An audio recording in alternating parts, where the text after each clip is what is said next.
An empty insulin pen. Oh, he might be a diabetic then, huh? Wake him up, leave him alone. He will manage to take the food. Oh, man. Do it! I'm sorry, brother. All right, we are here today checking out the full release of Survive the Blackout. Some of you guys might be familiar with this already. We've covered it in the past when it was still being developed, but here we have the full release, so I think it's a perfect time for us to dive back into it, see what the full product is looking like now. Essentially, this works out as a post-apocalyptic resource management game. You're kind of on the road trying to get to this utopia. Is that really the case? Well, that's for us to find out if we could actually survive the tough journey over there. We couldn't have anticipated this. No one could. 3 months ago, all electric devices overcharged and burned out. People called it the Blackout. Accidents and disasters that followed it took a toll on the population. No family was unharmed by the Blackout. Cut off from the rest of the country and unable to find any authorities, all we could do was watch our world fall apart. Chaos ruled the streets. Nowhere was safe. Then the light appeared, a beacon of hope in the dark. Our choices were stay here and die, or try to reach it. We were luckier than most. We found the doctor and he knew the way to the light. He convinced us that there was still hope and took care of us. When we doubted, with his nerve and strength, he reassured that we were safe and in good hands. This morning we found him, his own light extinguished. It is up to us to reach the light now. So how this is going to work out, we have to choose a leader. And then I believe the game just assigns 2 random people of the leftovers to your party, so you never really know who you're going to have in your party. It is going to be a little bit of RNG when it comes to that here. I am going to go with Alex. Yeah. Yesterday we had a clear goal set by the doctor. We were to find his old friend Frank to stock up for the road. Today we found the doctor outside, like that. He left us. Why did he do that? So, we have a couple of options here. Bury the body. Boris, he knew him best, so what do you think? Let's see what Boris has to say. We should bury him. I owe him that. So, let's see about... We could bury him with his belongings. We could also apparently hurry. Let's gather our stuff and move, or examine the body, then bury the doctor. Let's see about examining the body. Hopefully he had something good on him. He had a medicine, and he had apparently a letter. We took the body down and began searching it. It wasn't a pleasant task, but we found a few items: cigarettes, a lighter, armor medicine, and the letter. Take the items, read the letter later, leave the letter with the body, destroy the letter, or read it out loud. Now apparently if we read it out loud, it could affect our morale. I'm not sure if it's going to be positive or negative. This is kind of like a bit of like rains, you know, where it either goes up or down, you don't know what's going to happen. So I'll take it, but I'll read it later, because I don't want to start off with a negative impact already on morale. Alright, so we're starting off with 2 medicine, which isn't really too bad. I would have preferred some food as well, but we'll see how this plays out. The store's windows were all broken. Its interior all covered with vulgar graffiti, as if someone put all their frustration into it. Let's have a peek inside, or there's nothing there. Not having Sarah hurts because she was my scout person. Sanvi, what do? You're an idealist? Sell her ideas to pretty much anyone, so maybe in situations we could use her to talk ourselves out of bad things. Okay. Let's peek inside. Shelves inside were broken too, but you hope you were able to find anything there. Let's search the place out.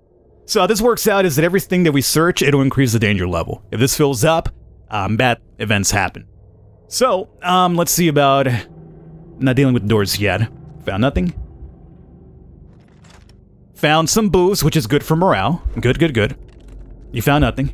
We kind of have to be quick about this too, because danger level increases by itself over time too, and the events we do. We found some food. I don't think we have... You know what? I think if we pop this open, we won't even have time to look in there, and that's gonna fill up. Let's exit. At least we found booze, right, and food. So, hey. We found an abandoned construction site for a housing estate. One of those promoted with happy family photos. It was mostly unfinished, but there was a flickering light in one of the completed houses. Let's check it. There might be people inside. Let's check the windows. We should leave these people alone. Let's look inside the windows here. An older woman was staring at us through a window. The room she was in, fully furnished and stocked with supplies. At her age, she probably wouldn't be able to defend herself. She looked terrified. So what you're telling me, game, is you're kind of giving me carte blanche in terms of going in there, robbing this poor woman of her goods because, she can't defend herself. Well, let's leave her and go. Knock on the window. She is defenseless. Let's rob her. Well, if that really is the case, morale went up, but food went up, and we found food. You know what? It's a sacrifice I'm willing to make. We forced ourselves in, ignoring the screams of the terrified woman. We ransacked the place and took a good portion of her supplies. She would be fine for a while with what we left her. Oh, at least we were kind enough to leave her some things, right? Alright, sometimes it's best to ignore situations like this. What's happening? A bullet flew nearby. We saw someone running away not far from us. The attacker jumped out of nowhere as his victim tried to run away from him. Interfere, hide, or run away? Well, we said we don't want to get involved with shouting, and, well, now we have a person being shot at here. We could hide, we could run away. Running away is going to probably affect our energy, hiding our morale. I think we could probably do with a little bit less energy for now, so let's run away. The attacker saw us and then shot, but didn't hit us. Yet, he was getting ready to give another shot. Oh, come on, dude, leave me alone. Go after the guy you're after. I'm just leaving. I'm not being nosy. Duck. Which is going to apparently affect energy again, or further. Further is going to also affect health. You know what? Let's duck, I guess, because I think this further is going to probably get us hurt. We ducked in the last moment to our favor. The attacker went after his victim. Good. Let's go. Alright. Could have gotten worse. What the hell is this? Who are you supposed to be, Mr. Freeze? We noticed that someone was following us for the past couple of hours and was getting closer. We couldn't be sure of what the person's intentions. Boris says let's wait for his reaction. Let's move faster, try to lose him, ignore him. Alright, Boris, I'm gonna trust you here. If he was planning to hurt us, he would have ambushed us. Alright. We stopped and waited for our stalker to see what he wants from us. After he reached us, we managed to talk to him. He said he is just a traveler like us on his way to his friend's house. Let's go with Boris's option here. The man walked by us and then he completely ignored us. It seemed he was harmless after all. Soon he disappeared from our sight. Not so bad thus far. In the distance, the strange man staggered towards us. Was he drunk? Suddenly he sat under a tree, breathing heavily, and closed his eyes. Check on the man because we have idealists. We could also survivalists. He's weak. We can rob him. The man fell asleep on our hands as if it was forced on him. He didn't wake up as we went through his backpack. What we found was some high-carb sugary foods and an empty insulin pen. Oh, he might be a diabetic then, huh? Wake him up. Leave him alone. He will manage to take the food. Oh, man. Oh, he needs this to survive, doesn't he? I'm sorry, brother. The man didn't wake up when we took his food. You found a short note. I'll find the insulin, and it will be waiting for you. Love, Olive. We're no better than robbers. I mean, we're not, but we have to take care of ourselves. Okay, so they apparently might have noticed us, but kept on going. What the hell is this? A pack of hungry dogs came at us from the bushes growing along the road. They surrounded us, growling, their teeth bare. They may have been housebroken pets once, but they were just hungry. I guess I'm gonna have Boris do his thing. He said ouch. He lost HP. But he is regenerating. Boris charged at the stray. Some of them started running immediately. It says stared, but I imagine he started running immediately. But one nasty beast bit him a couple of times badly. We need to move on. There may be more dogs nearby. We should tend his wounds. Let's tend the wounds. It took us a while, but we managed to clean Boris's bite marks and wounds. He said he was ready to go. Let's move. As we moved down the road, we noticed an old fast food restaurant next to the road. We immediately became hungry at the thought of snacks and coffee we'd hoped to find there. Anne and Sarah not available for this, unfortunately. Let's check it. It's empty for sure. No, let's check it. Oh, no! We entered the building and surprisingly it didn't smell of rotten food. We headed to the kitchen when we heard from behind, and where do you think you're going? Throw something at him, run? Savani could say, let's talk it out. Take his gun from him. Well, Savani, Sanvi, whatever. Go ahead, talk to him. The madman would spare us only if we gave him something in return, preferably meds, food, or something small to improve his mood. Food is something I guess we can kind of spare, so I will give you one food, my friend. My morale went down. We were lucky the man was so focused on what we gave him that he didn't notice when we sneaked out and ran away. At least he survived. Okay, I'll take that. I mean, our hunger situation's not too bad and we have 3 extra food, so it's fine. We found a sign nailed to one of the trees. We were near Frank's camp, the one that, according to the doctor, was supposed to help us. Alright, so we could even probably find some more supplies here. Let's look around. We found food. We looked around and we found an old stash nearby. One of the food rations were still useful. If people from the camp had stashes like this one around the site, they were probably doing well. It could be wise, it could be suspicious, it might be a trap. Let's just go. It's gonna be wise to look around, maybe, right? Maybe the camp before us was proof that society was being rebuilt. If they had more than enough food to leave here, it must have meant something. Alright. A strange bird flew nearby, drawing your attention to an abandoned pet shop in line with some other shops. Let's check the place. We don't have time for this. Well, let's check it out. Maybe we can find something here. Apparently through the pet shop, you could see other shops hidden from the street. You only had to pass empty cages and some animal corpses to get there. Let's search it out. Alright. Nothing. Oh, the holy book. Now it shows up. I'm not sure what you're doing here in the pet shop, but there you go. Found nothing. I don't think we have time to check this out. Do we? Yeah, we gotta go. Had we searched, that would have filled up and we had a bad event. It was a lot to bear. You wandered off, hoping to get to the light soon.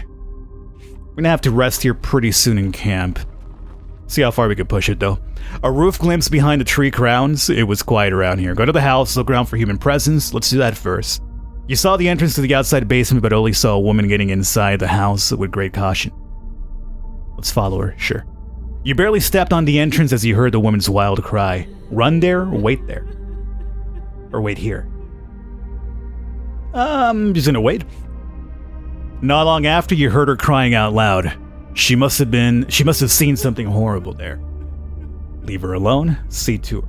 It's gonna probably have a negative impact on my morale. Let's leave her alone. If it was dangerous, it's better for us to leave, right? In front of us, we saw a girl searching through her backpack. Rather young, she was, even though all we could see was her back. Hey, or stalk her. Let's, shout out. The girl immediately got up on her knees, grasping her backpack nervously, ready to run at any moment. She gave us a straight glance. We just want to talk? Go, Sanvi, do your thing. She nodded, carefully watching her actions, visibly more trustful towards Sanvi. She had it tough, but she survived, and she looked as if she was prepared for anything. Do you have anything for trade? You seem troubled. Do you have any advice for us? We shouldn't disturb her. Well, we have some food we could probably spare. She doesn't have anything for trade. If you have something interesting, I have some food for trade. Oh, I was trying to get food. Well, I'm down to do 1 med for food. Sure. Okay. Now, one of the things I would love for this game is like a progress meter. I'm not sure how far I am from the second area. I'm not sure how far I am from the light. That's one thing that I wished I would have added. There are several bloody corpses scattered around the road. Most of them look like they have been searched and robbed, but some of them could still have some valuables on them. What should we do? Rob them? I mean, it's not really robbing them. They're dead. I mean, you're just going through the remains. It's gonna affect my morale, though. Do it. We took everything that seemed useful. Wow, we got some good stuff here. We took a morale hit, but, we got any supplies. I mean, why would that even hurt our morale? We're going through just remains. Oh, we have a child here. On the way, we found an empty overpass. Suddenly, we heard a cry coming from below. Was it a child crying? What should we do? Ignore it? A kid here under the overpass? Ridiculous. You know what? You're right. Ignore it. Morale? But it's probably a trap. Fine, let's see and wait what happens. The cry suddenly stopped and deadly silence fell on the overpass. There were only us in the wind. What should we do now? It's too suspicious? Yeah, let's go, please. Alright, let's set up camp here really quickly because we're actually doing really good. We're doing really, really good. We got good supplies here. I think we could definitely do a long rest and get some food in us afterwards. So, I'm gonna definitely do that. Let me show you how this works out here really quickly. We have the letter still, the holy book. So the holy book is gonna increase morale to the believer's heart. Enhance morale increase. So, Sanvi could probably use it here at the moment. So Sanvi, I'm gonna hook you up with this holy book. We have a thermal shirt too. Decreases fatigue while walking on the road. I'm gonna probably give that to Alex, is what I'm thinking. And then the blanket is gonna be for enhanced stamina increase while we rest. I'm gonna hook that up to Boris, and I'm gonna take a rest, get some food, and see how it goes. So you equip that, and do a long sleep here. And we have plenty of food to manage it. So our hunger dropped, but as you can see, we're now completely filled up. Morale's not looking too bad. And honestly, I don't think we have to eat just yet. Yeah, we're actually fairly good. Well, I'm gonna wrap it up here for this one. This is Survive the Blackout. This run is actually going surprisingly well. The amount of supplies I have is amazing. If you guys enjoy, want to see a bit more, let me know in the comments. If leaving a thumbs up, I could definitely come back and do some more. Otherwise, all the info's down below. It is now fully available to everybody watching. I'll catch you guys next time.